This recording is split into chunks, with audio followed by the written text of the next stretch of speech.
Pues Pedro Pérez Riu, responsable de renta fija y análisis macro en Asset Management, mil gracias y disculpa por terminar así un poco abruptamente la entrevista. Un placer. No te preocupes, gracias.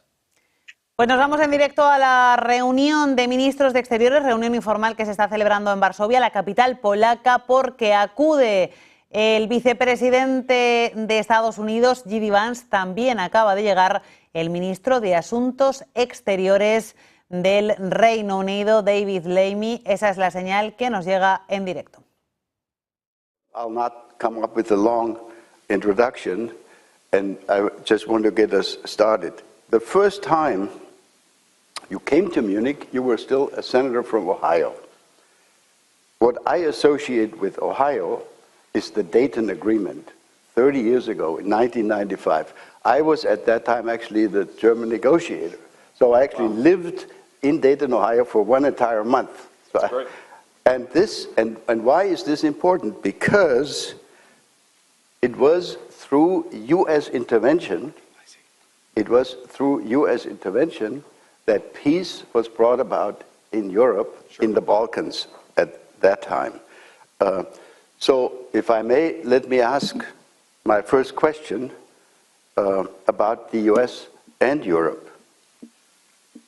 A distinguished former U.S. diplomat, Richard Holbrooke, wrote almost exactly 30 years ago in a Foreign Affairs article that the United States is and should remain a European power. Today, 30 years ago, my question is, do you think that the United States should continue to see itself as a European power? In Munich, remember, you actually said, and I quote, "We are still on the same team." Are we, and what does that mean for the U.S. presence in Europe and relationship with Europe? First question. Sure. Well, first of all, thank you, and I'm sorry my microphone apparently is broken, but we have another one, so that's good. So everybody can hear me now, right? Everybody can hear me? Great. Good. Yeah, so first of all, thrilled to be here and thrilled to have this conversation. I've been looking forward to it. And yeah, I do still very much think that the United States and Europe are on the same team.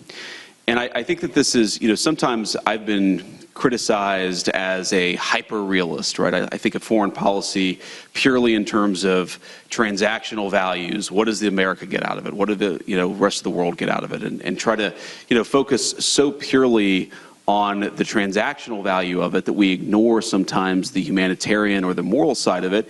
And I think at least with Europe, that's actually not a full encapsulation of my views, because I think that European civilization and American civilization, European culture and American culture are very much linked. And they're always going to be linked. And I think it's completely ridiculous to think that you're ever going to be able to drive a firm wedge between the United States and Europe. Now, that doesn't mean we're not going to have disagreements.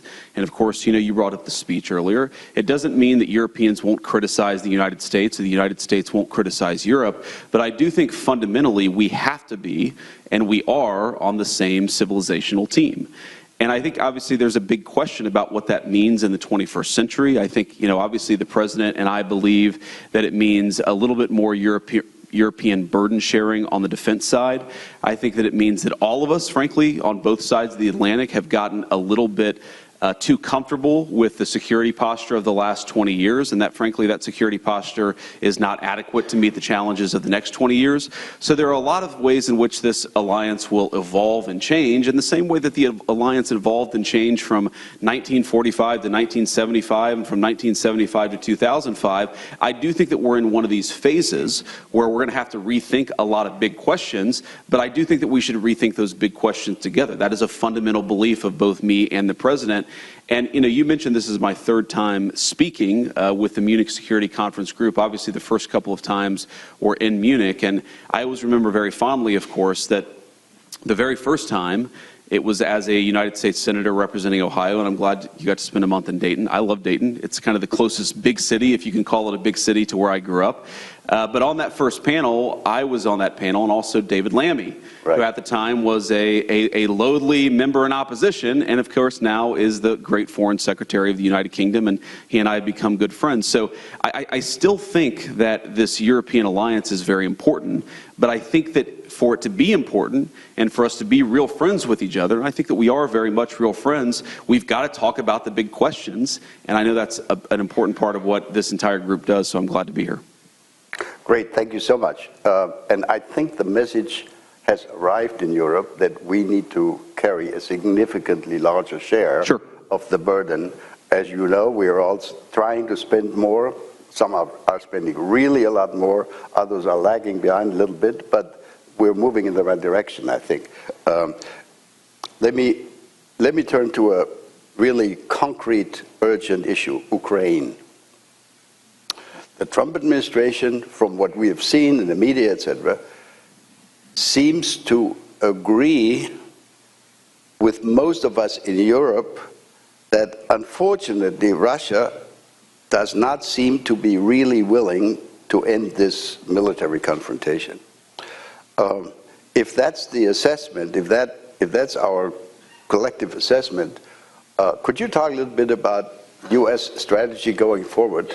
We all want this war to end, and let me say as a very personal comment, I think the Trump administration did the right thing by starting this process of talking to the Ukrainians, talking to the Russians, but the Russians seem not to be interested in the kind of quote-unquote deal that could be offered to them.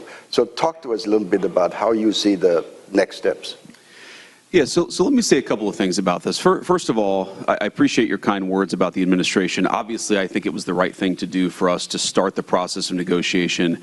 I think for too long, the Russians, the Ukrainians have been fighting. Obviously, there's been a lot of people dying on both sides. There's been a lot of innocent loss of life. And our view is it's absurd that you've had this war go on for so long, and the two sides aren't even talking constructively about what would be necessary for them to end the conflict. And I think that one of the things that the President Trump has always been very good at, and he's gotten a lot of criticism, unfair criticism in my view, from both the American and some of the European press, is what I would call a strategic realism or a strategic insight. In other words, you don't have to agree with the Russian justification for the war, and certainly both the President and I have criticized the full-scale invasion, but you have to try to understand where the other side is coming from to end the conflict. And I think that's what President Trump has been very deliberate about, is actually forcing the Russians to say, here is what we would like in order to end the conflict. And again, you don't have to agree with it.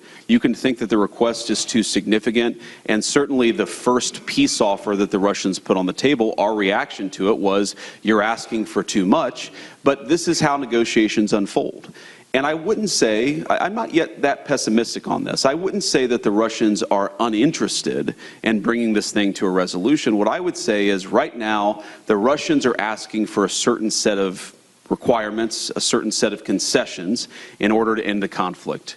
We think they're asking for too much, okay? And then obviously, the Ukrainians matter a lot. They're the other side. They're the other party, at least to the direct conflict. And we have to ask, what is the Ukrainian, what do they need in order to bring this conflict to a successful completion? And we're going to continue to have that conversation. Now, what the president has said is that he will walk away if he thinks he's not making progress. And I think that, about once every 4 or 5 weeks, you will hear some American official or sometimes multiple American officials say, this is a week where we need to make another step. And in particular, the step that we would like to make right now is we would like both the Russians and the Ukrainians to actually agree on some basic guidelines for sitting down and talking to one another. Obviously, the United States is happy to participate in those conversations, but it's very important for the Russians and the Ukrainians to start talking to one another. We think that is the next big step that we would like to take. And why does that matter? The reason it matters is because, again, I mentioned the Russians, but also the Ukrainians have also been they've put a piece of paper in our hands that says this is what we would need in order to bring this conflict to a successful resolution from our perspective. And there's a big gulf predictably, between where the Russians and the Ukrainians are, and we think the next step in the negotiation is to try to close that gulf. We think it's probably impossible for us to mediate this entirely without at least some direct negotiation between the two, and so that's what we focused on. But I'm not yet a pessimist on this. I mean, obviously, you know, the Russians and the Ukrainians are not there yet because the fighting is still going on. You know, the Ukrainians have said they would agree to a ceasefire, a 30-day ceasefire. We appreciate that. What the Russians have said, again, you don't have to disagree with it, but it's important to understand where the other side is coming from. What the Russians have said is a 30-day ceasefire is not in our strategic interest. So we've tried to move beyond the obsession with the 30-day ceasefire and more on the what would the long-term settlement look like. And we've tried to consistently advance the ball. One final point I'd make about this, I think it's probably wouldn't surprise anybody in the room, but there are a lot of people watching who are not in the room, is a frustration that we've had, frankly, with both sides, is that they hate each other so much that if you have an hour conversation with either side, the first 30 minutes are just them complaining about some historical grievance from 4 years ago or 5 years ago or 10 years ago. Look, I understand it. I understand that people don't fight wars against each other without a lot of grievance and a lot of problem, but we're trying to, as much as we can, play a constructive role in advancing the peace conversation forward. And what I'll say, just to echo something that President Trump has said many times, but I think it bears repeating, is our strong view is that the continuation of this conflict is bad for us, it's bad for Europe, it's bad for Russia, and it's bad for Ukraine. We think that if cool heads prevail here, we can bring this thing to a durable peace that will be economically beneficial for both the Ukrainians and the Russians, and most importantly, will stop the end of the destruction of human lives. I think people underappreciate this about our president here in the United States is he has a genuine humanitarian impulse about this. He hates innocent people losing their lives. He hates even soldiers losing their lives in unnecessary conflicts. He just wants the killing to stop, and that will continue to be America's policy. But obviously, as all of you have seen, we'll navigate that policy and react as the parties bring their grievances to us. Great, thank you very much. If I can just offer 2 footnotes to that. I think for us, Europeans living as neighbors of Ukraine, and if you wish also as neighbors of Russia, we have begun to understand that what we're looking at here is not just the defensive war by Ukraine against the Russian aggression, it is also a confrontation that puts at risk all of European security. In other words, it's indirectly our defense also. It's not just Ukraine. And this is why we're so desperately interested in seeing that this comes to an end, hopefully, and I think the real trick for negotiations and for a conclusion of this is going to be that it's going to be lasting and not broken in the next 3, 6, or 9 months again. Let me, Mr. Vice President, since we have so little time, there are so many issues, if you allow, let me turn to another issue, China. That's a key, as we understand, a key challenge for the United States, for your foreign policy. It's also of tremendous interest for us in Europe. So the United States has defined China as the key strategic challenge going forward for coming probably many years. This has also been the justification, the reasoning when American staff members of yours tell us the United States must be much more present in Asia and will therefore need to reduce their presence, their strength, etc. in Europe. But now there are some signals in the media that the United States government, that the White House might actually be interested in a strategic deal with China, maybe even including on Taiwan. Could you talk a little bit about the China strategy of the Trump administration? Yeah, so I haven't seen those reports that you mentioned, a strategic deal on Taiwan, so I wouldn't speak to that. I certainly would say that there has been no conversation between our governments about a strategic deal on that particular question. What we have talked about, of course, is that we cannot absorb the producer surplus of the entire world. That has been the role of the American economy for the past 30 years, in some cases vis-a-vis Europe. And by the way, we don't blame, for example, the Germans for pursuing a policy that makes their exporters strong. We just wish that American leadership had pursued a policy that made our exporters strong, because now we find ourselves in a very precarious place. And when I say we, I mean the entire West. I mean the NATO alliance. I mean the United States and Europe, which is that we become, in a world of hyper-complicated, hyper-globalized supply chains, we find ourselves more and more reliant on countries that may not have our best interests at heart.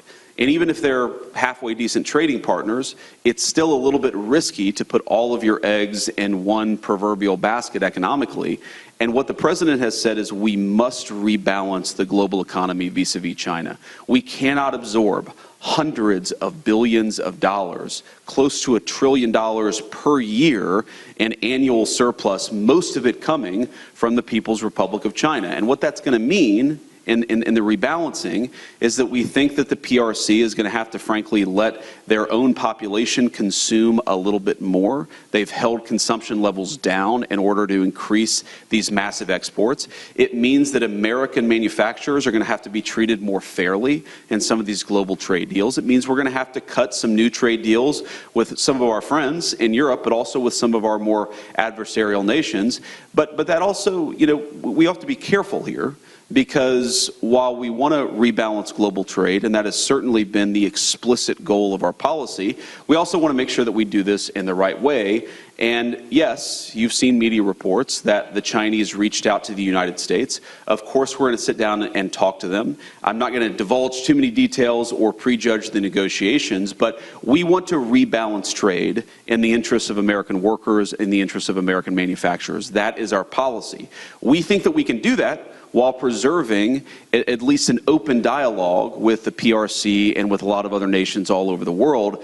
But that doesn't mean the old way of doing business is going to be stable or that it's going to persist. It simply cannot. It was not sustainable 10 years ago. It was certainly not sustainable 4 years ago. And we're very, very committed to changing it. But we're open to having conversations with both, again, our friends and more adversarial nations about what that rebalancing ultimately looks like. And people have to remember, Liberation Day, which was where the president announced this fundamental change, I think, in the global trading system, that was almost exactly 30 days ago. So we are in the early innings of a very significant shift. I think that shift is going to really inure to the benefit of both the United States, but also of Europe. But it's fundamentally, it has to happen, and it's going to happen under President Trump's leadership. All right. I think it's great if there are beginning discussions between you and the Chinese. Could you expand a little more on what would your expectations be for an EU-US successful discussion of these trade issues? Is there any message that we can take home to our friends in Brussels?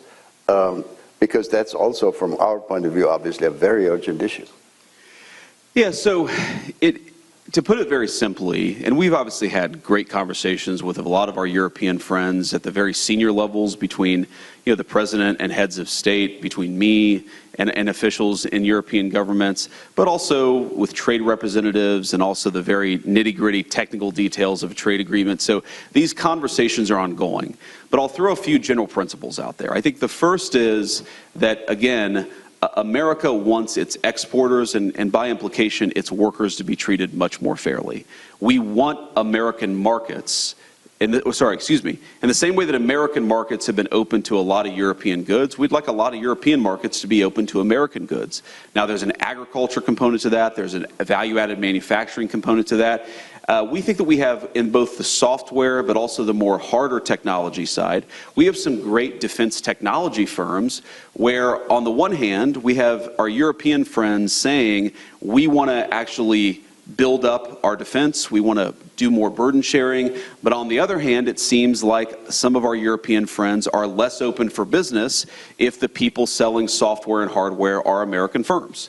Well, we think that's inconsistent. We think that we have some of the best military hardware and software in the world, and we think part of being good allies is, yes, we obviously want the Europeans to take a bigger role in the continental defense, but we also think that there are a lot of great American companies that they can work with. And so, again, this doesn't have to be a zero-sum dynamic. This can be a very synergistic relationship, but the fundamental principle is we think that most nations in the world have been way too hard on American exporters and American firms. We want to make the entire world a little bit more open to the products built by American workers. We're obviously biased. We think that they're the best in the world, and we think that we can have a much better trading relationship with a lot of our European friends if they just drop some of those both tariff but also non-tariff trade barriers. There are regulatory barriers. There are sometimes you have an official at the Ministry of Defense completely disconnected, as far as we can tell, from an actual law or regulation who will just say, we're not buying American products. Right. Sometimes you have officials in Europe who will say, well, we're going to penalize American technology firms in a way that we would never penalize European technology firms. We just want a little bit more fairness, or to use the president's favorite word, reciprocity. And again, with Europe, we think that's a very, very easy conversation to have. We hope our European friends agree. Great. I get signs from my friend here that we're quickly running out of time. Well, I'm having fun. Okay. And we can take a few more questions. Okay, great, wonderful. My team over there is very nervous. You guys can't see them behind, but we'll be brief. Please. So thank you very much. We've heard that there is, in coming days or next 2 weeks, a president least coming up. Sure. Among the many unresolved issues of that region is the issue of Iran and their nuclear ambition, et cetera, et cetera. Could you talk a little bit about the region? I mean, there's so many unresolved issues, the Gaza issue, but also Tehran. What would your expectation be? What would the goal be? Would you go for zero enrichment by Iran? Some people have suggested that. Or are we looking at a replay of the earlier, agreement that was reached 10 years ago? Yeah. So there are a couple issues with the earlier agreement. The JCPOA, right, as it's called here in the United States, and I assume in Europe. But here the two big issues with that agreement are, number one, the enforcement or the inspections regime was incredibly weak. And I don't think that it actually served the function of preventing the Iranians from getting on the pathway to a nuclear weapon. That's one thing that must be different. And then second, yes, we believe that there were some elements of their nuclear program that were preserved under JCPOA that, yes, they weren't nuclear weapons. Iran doesn't have a nuclear weapon, but allowed Iran to sort of stay on this glide path towards a nuclear weapon if they flip the switch and press go.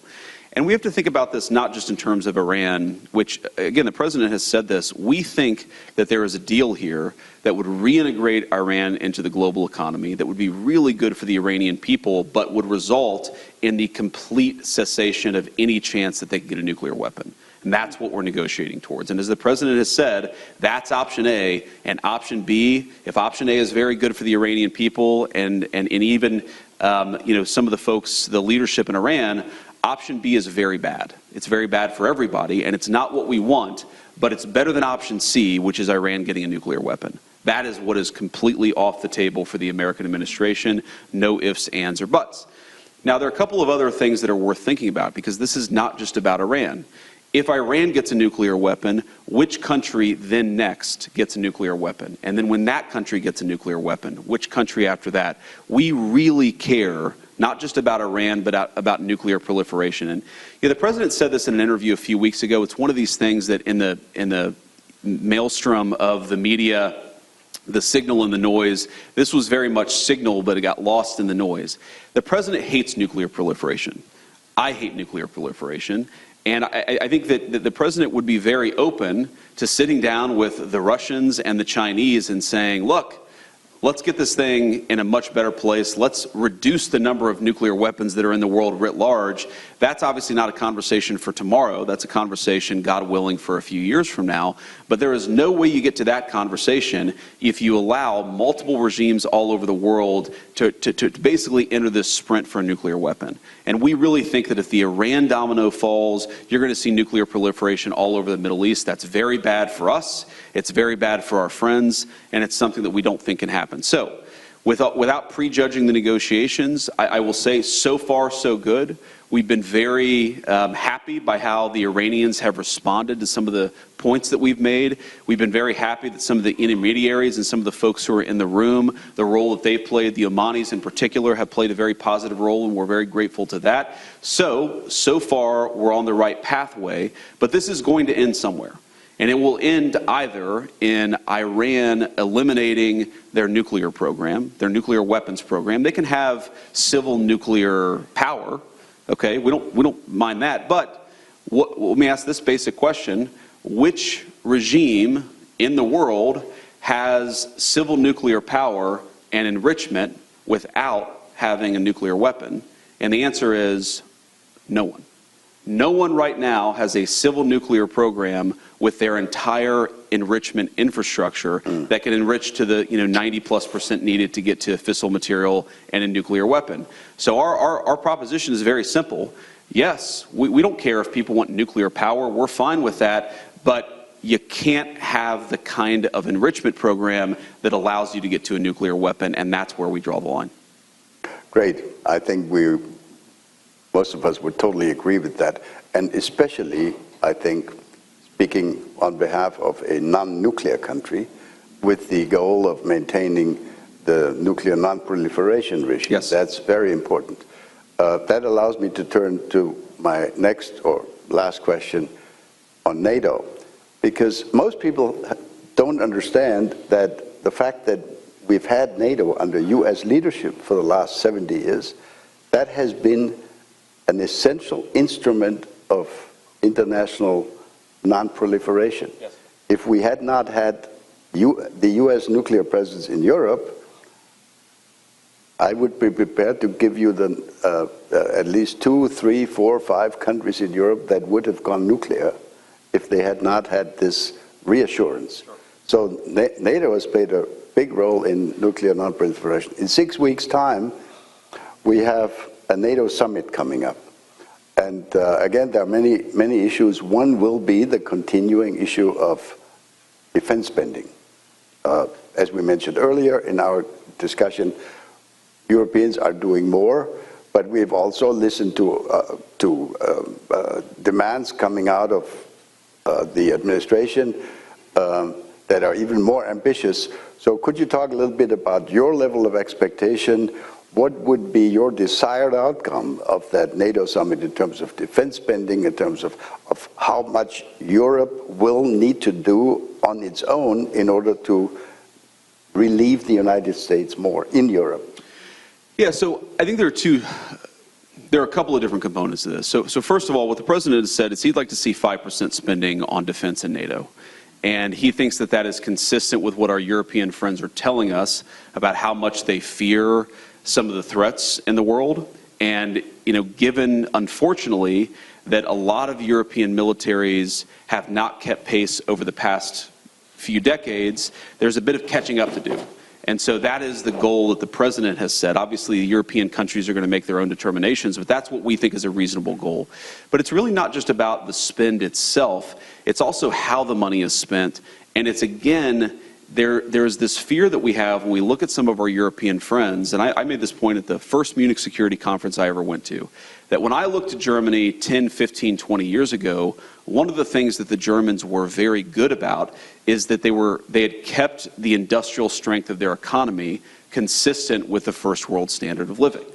But now what we see in Europe is a lot of our European friends are deindustrializing at the very moment where we're all seeing the hard power underpinning, or the economic underpinning of real hard power requires very strong and powerful industry. And so it's not just spending money, as important as that is, it's making sure that the same economic engine that powered first world living standards is actually geared towards producing, God forbid, weapons of war if those weapons of war are ever necessary. And so I think there's both an economic component to this that's completely divorced from the spending levels, and then of course there's the spending levels too. But we really want and we really care about Europe being self-sufficient. I gave an interview a couple of weeks ago where I actually tried to make the point that yes, we're going to have disagreements with Europe and Europe will have disagreements with us. Sometimes, I would hearken back to 2003 United States policy in the Middle East. I frankly wish we had listened to our European friends. But I think this is an area where we're fundamentally right, and I think it's gratifying to see so many of our European friends recognize that and recognize that Europe does really have to play a bigger role in continental defense. I think we're all aligned on it. It's just a question of getting there and, most importantly, getting there quickly. There is a glimmer of hope in our country, in Germany. As I'm sure you've seen, we've eliminated the so-called debt brake. Yes.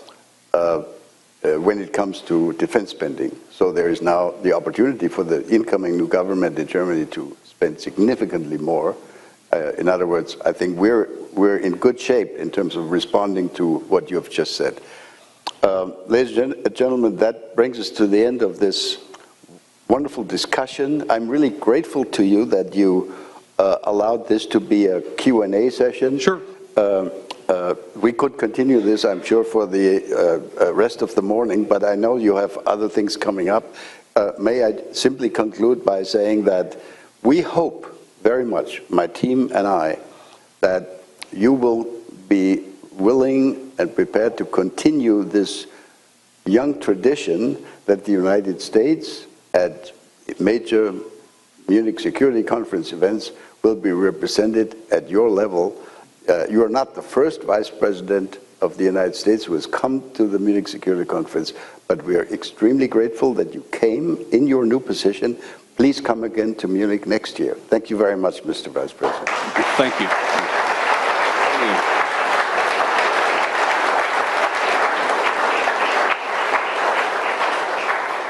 So if I may just say a few things in conclusion. First of all, I appreciate the kind words. And I appreciate the invitation back. I wasn't sure after February whether I'd get the invitation back, but it's good to know that it's still there. Well, we thought about it. Second of all, since you brought up Germany, I wanted to, of course, from the President, issue our congratulations to Chancellor Merz. And I know that we'll have a conversation with him in the next couple of days, but we're looking forward to it. And the final point that I'd make is not to rehash what's in that document, but one of the things that I said in that speech that didn't get as much airplay, but I thought was just as important, is that everything that I said there applied as much to the previous American administration as it did any government in Europe. Oh. And I think that I mean this from the heart and as a friend, that there is a trade-off between policing the bounds of democratic speech and debate and losing the trust of our people. Every single country, and we're all going to draw the lines a little bit differently, every single country says there are things that are outside the realm of political debate. I understand that, I accept that, and I'm fine if one country is going to draw those lines a little bit differently than the United States. But I think all of us, including especially the United States, we have to be careful that we don't draw the lines in such a way that we actually undermine the very democratic legitimacy upon which all of our civilization rests. And I think that is fundamentally the point here. It's not Europe bad, America good. It's that I think that both Europe and the United States, we got a little bit off track, and I'd encourage us all to get back on track together. We're certainly willing and able to participate in that work, and I think all of you all too. Thank you. God bless you. Great. Thank you so much.